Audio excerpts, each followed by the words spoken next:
سب سے پہلے بات کریں گے وزیر اعظم شہباز شریف کی، جو یہ کہتے ہیں کہ قرضوں سے قومیں ترقی نہیں کرتی، دعا ہے کہ IMF کا موجودہ پروگرام آخری ہو۔ قوم کو قرضوں کی زندگی سے جان چھڑانا ہوگی، آخری دم تک آپ کے حقوق کی جنگ لڑتا رہوں گا۔ IMF پروگرام سے معیشت میں استحکام آتا ہے۔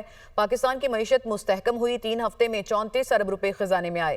وہ prime minister digital youth hub کی افتتاحی تقریب سے خطاب کر رہے تھے۔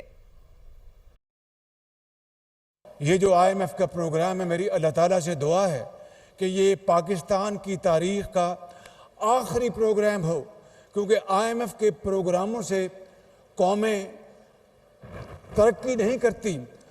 IMF کے پروگرام سے قومیں اپنی اکانومی کو سٹیبل کر لیتی ہیں۔ آپ کو 1-2 باتیں بتانا چاہتا ہوں۔ یو مسٹ نو کہ ہمارے قرضے 77 سال میں کتنے بڑھ چکے ہیں۔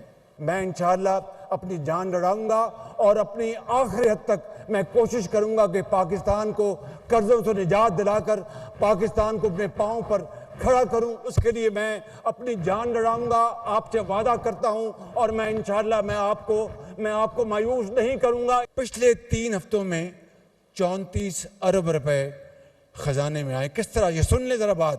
اربوں نہیں، کھربوں کے مقدمات عدالتوں میں ہیں۔